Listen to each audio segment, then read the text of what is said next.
சகோதரர்களே, அல்லாஹுடைய தூதர் ஸல்லல்லாஹு அலைஹி வஸல்லம் ஹதீஸ் குதுசியிலே கூறிய அந்த வார்த்தை என்ன?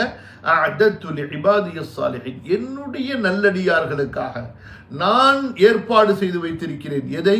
அதை கண்கள் பார்த்திருக்காது, காதுகள் கேட்டிருக்காது, எந்த மனிதனுடைய உள்ளங்களிலும் உதித்திருக்காது என்று அல்லாஹு தஆலா கூறுவதாக ரசூல் ஸல்லல்லாஹு அலைஹி வஸல்லம் சொல்லிவிட்டு, இதனுடைய உண்மையை நீங்கள் படித்துக் கொள்ளுங்கள். சூரா சஜிதாவுடைய வசனத்தை, ஃபலா தஅலமு நஃப்சும் மா உக்ஃபிய லஹும் மின் குர்ரத்தி அயுனின் ஜஸாஅன் பிமா கானூ யஅமலூன் என்ற வசனத்தை அல்லாஹ்வுடைய தூதர் ஸல்லல்லாஹு அலைஹி வஸல்லம் ஓதி காட்டினார்கள். சகோதரர்களே, சுப்ஹானல்லாஹ், அல்லாஹு தஆலா சூரா ஆல இம்ரானுடைய 133வது வசனத்திலே சொல்கிறான், வஸாரிஉ, நீங்கள் விரைந்து ஒருவர் மற்றவரை விட விரைந்து ஸ்பீடாக வாருங்கள். எதற்காக? அதை கவனியுங்கள். இலா மக்ஃபிரத்தின் மின் ரப்பிக்கும், உங்களது ரப்பின் புறத்திலிருந்து பாவ மன்னிப்பு உங்களுக்கு வழங்கப்படுகிறது. அதை பெற்றுக் கொள்வதற்காக தொழுதால் பாவ மன்னிப்பு, ஒது செய்தால் பாவ மன்னிப்பு, நல்லதை பேசினால் பாவ மன்னிப்பு, நன்மையை ஏவினால் பாவ மன்னிப்பு, குர்ஆனை ஓதினால் பாவ மன்னிப்பு, ஹதீஸை படித்தால் பாவ மன்னிப்பு, தாய் தந்தையரிடத்திலே உபகாரமாக மென்மையாக நல்ல முறையிலே நடந்து கொண்டால் பாவ மன்னிப்பு, அண்டை வீட்டாருக்கு உபகாரம் செய்தால் பாவ மன்னிப்பு, ஏழைகளுக்கு உதவினால் பாவ மன்னிப்பு, நீங்கள் கடன் கொடுத்தால் பாவ மன்னிப்பு, தர்மம் செய்தால் பாவ மன்னிப்பு, மஸ்ஜிதிலிருந்து வீட்டுக்கு புறப்பட்டு சென்றால் பாவ மன்னிப்பு, நீங்கள் தொழு ஆரம்பித்தால் பாவ மன்னிப்பு, தொழுகையில் பாவ மன்னிப்பு, தொழுது முடித்தால் பாவ மன்னிப்பு, துஆ கேட்டால் பாவ மன்னிப்பு, பள்ளியிலிருந்து வெளியே சென்ற பொழுது துஆ ஓதிவிட்டு சென்றால் பாவ மன்னிப்பு. இப்படியாக அல்லாஹு தஆலா தன்னுடைய பாவ மன்னிப்பின் கதவுகளை அகலமாக விசாலமாக அவன் திறந்து வைத்துக் கொண்டு அழைக்கிறான். வஸாரிஉ இலா மக்ஃபிரத்தின் மின் ரப்பிக்கும். அன்பான சகோதரர்களே, இந்த இடத்திலே உங்களுக்கு இன்னொரு வசனத்தை நினைவூட்டுகின்றேன். சூரா அல் பக்ராவிலே, வல்லாஹு யதுஉ இலல் ஜன்னதி வல் மக்ஃபிரத்தி பிஇذنஹி, அல்லாஹு தஆலா தன் அடியார்களை சொர்க்கத்திற்கு அழைக்கிறான். வாருங்கள், இந்த துனியாவிலே நீங்கள் கலைத்து விட்டீர்களா? இதனுடைய ஃபித்னாவிலே சிக்கிக் கொண்டீர்களா? இதிலிருந்து விடுபட்டு நீங்கள் அமலின் பக்கம் வாருங்கள், உங்களை சொர்க்கத்திற்கு அழைத்துச் செல்கிறேன், அங்கே உங்களை வாழ வைக்கிறேன். வலக்கும் ஃபீஹா மா தஷ்தஹி அன்ஃபுசுக்கும் வலக்கும் ஃபீஹா மா ததஊன் நுஸுலம் மின் கஃபூரிர் ரஹீம். உங்களுக்கு விரும்பியதெல்லாம் அந்த சொர்க்கத்திலே தயாரித்து வைக்கப்பட்டிருக்கிறது. உங்களது நஃப்ஸுக்கு பிடித்ததெல்லாம் அங்கே உங்களுக்கு கிடைக்கும். நீங்கள் நாவால் கேட்பதெல்லாம் உங்களுக்கு கிடைக்கும். அல்லாஹ்வின் புறத்திலிருந்து விசேஷமான விஐபி விருந்தோம்பலாக நுஸுலம் மின் கஃபூரிர் ரஹீம். சகோதரர்களே, அல்லாஹு தஆலா அழைக்கிறான் மன்னிப்பின் பக்கம். ரமதான் பாவ மன்னிப்புடைய மாதம். நோன்பு வைத்தால் அல்லாஹ் பாவங்களை மன்னிக்கிறான். யார் அல்லாஹ்வுக்காக, அல்லாஹ்வுடைய நம்பிக்கைக்காக, யக்கீனுக்காக நன்மையை நாடி நோன்பு வைப்பாரோ அல்லாஹ் அவருடைய பாவங்களை மன்னிப்பான். நீயத்தோடு நோன்பு வைக்க வேண்டும். ஏதோ எந்திரிச்ச சஹரு சாப்பிட்டோம் பட்னியா கிடந்தோம் என்றல்ல. யா அல்லாஹ், இந்த நோன்பை உனக்காக, நீ என்னை மன்னிப்பதற்காக, நீ என்னை பொருந்தி கொள்வதற்காக நோக்கிறேன் என்ற எண்ணத்தை மனதிலே கொண்டு வர வேண்டும். அதுபோன்று மன் காம ரமதான ஈமான வஹ்திசாபன், ரமதானிலே யார் இரவு தொழுவார்களோ அல்லாஹ்வுடைய நம்பிக்கையோடு நன்மையை ஆதரவு வைத்ததோடு அல்லாஹ் அவர்களை மன்னிப்பான். மன் காம லைலத்துல் கத்ரி ஈமான வஹ்திசாபன் குஃபிர லஹு மா தகத்தம மின் தம்பி, லைலத்துல் கத்ருடைய இரவிலே யார் நின்று வணங்குவாரோ அவரை அல்லாஹு தஆலா மன்னிப்பான். அன்பான சகோதரர்களே, அல்லாஹு தஆலா இப்படி மன்னிப்பின் வாசலை திறந்து வைத்துக் கொண்டு அழைக்கிறான். வஸாரிஉ இலா மக்ஃபிரத்தின் மின் ரப்பிக்கும். சஹருடைய நேரத்திலே அல்லாஹ் முதல் வானத்திற்கு இறங்கி அழைக்கிறான். ஹல் மின் முஸ்தக்ஃபிரின் ஃபஅக்ஃபிர லஹ், பாவ மன்னிப்பு தேடுபவர் இருக்கிறாரா? நான் அவரது பாவங்களை மன்னிக்கிறேன் என்று. சகோதரர்களே, அடுத்து அல்லாஹ் சுப்ஹானஹு வ தஆலா சொல்கிறான், வ ஜன்னத்தின் அர்துஹா ஸமாவாத்து வல் அர்து. இன்னும் ஒரு சொர்க்கத்தை நோக்கி நீங்கள் போட்டி போட்டு விரைந்து ஸ்பீடாக வாருங்கள், வேகமாக வாருங்கள். அந்த சொர்க்கத்தினுடைய அகலம் வித் இருக்கிறதே, வானங்கள் பூமியாக இருக்கும். ஒரு சொர்க்கத்தினுடைய அகலம் இவ்வளவு பெரிய ஒன்றாக இருக்கும் என்றால் யோசித்து பாருங்கள். சுப்ஹானல்லாஹ், அல்லாஹ் சுப்ஹானஹு வ தஆலா நமக்கு எத்தகைய சொர்க்கங்களை அங்கே படைத்து வைத்திருக்கிறான் என்று. அன்பான சகோதரர்களே, அல்லாஹ் சுப்ஹானஹு வ தஆலா இப்படித்தான் நம்மை தூண்டுகிறான். கவனியுங்கள், அல்லாஹு தஆலா நம்மை தூண்டுகிறான், நமக்கு ஆர்வமூட்டுகிறான், நம்மை வேகப்படுத்துகிறான், நம்மை உற்சாகப்படுத்துகிறான், நமக்கு அல்லாஹு தஆலா உத்வேகத்தை கொடுக்கின்றான். என்னுடைய அடியானே, யா தாலிபல் ஆஹிரா யா பாகியல் ஹைர், நன்மையை தேடக்கூடியவனே, மறுமையை தேடக்கூடியவனே, நீ இந்த உலகத்திலே சோம்பேறியாக ஆகிவிடாதே. உன்னுடைய பொருளாதாரத்தை தேடுவதை விட, உன்னுடைய வயோதிகத்திற்கு, உன்னுடைய குடும்பத்திற்கு, உனது பிள்ளை குட்டிகளுக்கு, உன்னுடைய சந்ததிகளுக்கு நீ செல்வத்தை தேடுவதை விட உன்னுடைய ஆகிரத்திற்காக நீ தேடிக்கொள். அதிலே நீ சுறுசுறுப்பாக இரு.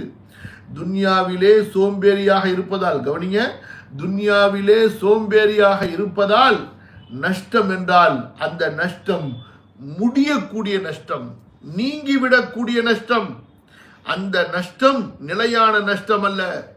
ஆனால் ஆகிரத்துடைய அமல்களால், அல்லாஹ் பாதுகாப்பானாக சகோதரர்களே, ஆகிரத்துடைய அமல்களால் சோம்பேறித்தனம் ஏற்பட்டு விடுமேயானால், ஆகிரத்துடைய அமல்களில் சோம்பேறித்தனம் ஏற்பட்டு விடுமேயானால் அதனுடைய நஷ்டம் இருக்கிறதே, மகத்தான நஷ்டம், மிகப்பெரிய நஷ்டம், நிவர்த்தி செய்யப்பட முடியாத நஷ்டம். சலஃபுகளிலே சில அறிஞர்கள் சொல்லியதை பார்க்கிறோம். ஒரு உதாரணம் சொல்றாங்க. துன்யாவை தங்கம்னு வைத்துக் கொள்ளுங்க. ஒரு உதாரணத்துக்கு, துன்யா தங்கம், மறுமை ஆகிரத்து இருக்குது, அது சாதாரணமான ஒரு கல்லு ஓடு அப்படின்னு வைத்துக் கொள்ளுங்க உதாரணத்துக்கு. ஆனா இந்த தங்கம் சில காலத்தில் நம்மிடமிருந்து பறிக்கப்பட்டு விடும், நிலையானதல்ல. கையில் இருக்கக்கூடிய இந்த தங்கம் நிரந்தரமானதல்ல. ஆனா ஒரு ஓடு இருக்கு. அந்த ஓடு உதாரணத்துக்கு ஒரு சாதாரண ஒரு பொருள் வைத்துக் கொள்ளுங்க, அது நமக்கு நிரந்தரமாக இருக்கும் என்று இருந்தால், புத்திசாலியான மனிதன், அறிவாளியான மனிதன் சில காலங்களில், சில நாட்களில் நம்மிடத்திலிருந்து பறிக்கப்பட்டு விடக்கூடிய தங்கத்தை சேமிப்பதற்கு ஆசைப்படுவானா, அல்லது நிரந்தரமாக நம்மிடத்தில் இருக்கக்கூடிய ஒரு பலனுள்ள ஒரு சின்ன பொருளாக இருந்தாலும் அதை அவன் சேமிப்பதற்கு ஆசைப்படுவானா என்றால், புத்திசாலிகள் நிரந்தரமாக நமக்கு இருக்கக்கூடிய பொருளை எடுத்துக்கொள்ளத்தான் ஆசைப்படுவார்கள். அற்பமான ஒரு காலத்திற்கு இருக்கக்கூடிய தங்கத்தை அவர்கள் எடுத்துக்கொள்ள ஆசைப்பட மாட்டார்கள். இது ஒரு உதாரணம். இங்கே கொஞ்சம் புரிஞ்சு பாருங்க. இமாம் அவர்கள் என்ன சொல்கிறார்கள் என்றால், இது இப்படி இருக்கும் பொழுது மறுமையோ தங்கமோ தங்கம், பொன்னோ பொண்ணு, இந்த உலகமோ குப்பையோ குப்பை, மேலும் இது நீங்கிவிடக்கூடியது, அழிந்து விடக்கூடியது, இல்லாமல் போகக்கூடியது. மறுமையோ அது தங்கமோ தங்கமாக, பொன்னோ பொன்னாக இருப்பதுடன் நிலையானது, நிரந்தரமானது. வல் ஆகிரத்து கைரு வ அப்கா. அப்படி இருந்தும் மனிதன் எப்படி அந்த ஆகிரத்தை சேமித்துக் கொள்ளாமல், அந்த ஆகிரத்தை தேடாமல் அந்த மனிதன் அலட்சியமாக இருக்கிறானோ, எப்படியெல்லாம் சிந்தித்திருக்கிறார்கள் பாருங்கள் சகோதரர்களே.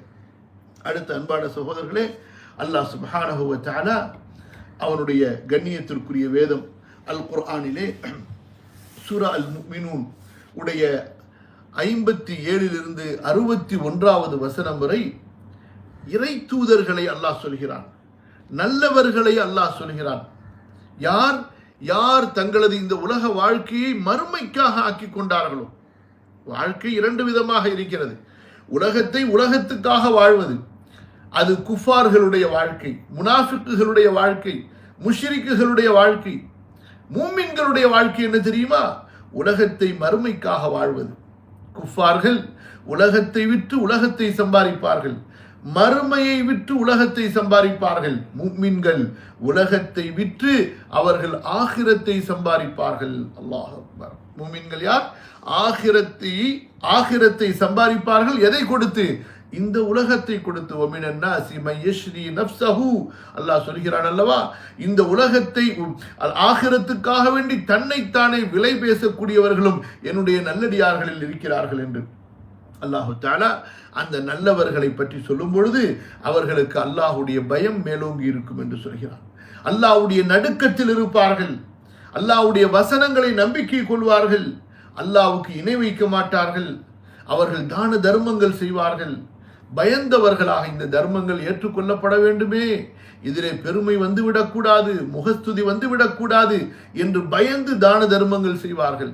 எந்த ஒரு அமலை செய்தாலும் பயத்தோடு செய்வார்கள் என்று அல்லாஹ் சொல்லிவிட்டு, இத்தகையவர்கள் தான் உலாயிக யுசாரிஊன ஃபில் கைராத்தி வஹும் லஹா சாபிகூன், இவர்கள்தான் நன்மைகளிலே விரைந்து ஒருவரை ஒருவர் விரைந்து செல்லக்கூடியவர்கள், இவர்கள் இந்த நன்மைகளுக்கு முந்தக்கூடியவர்கள் என்று அல்லாஹு தஆலா இத்தகைய நல்லவர்களை வர்ணிக்கிறான்.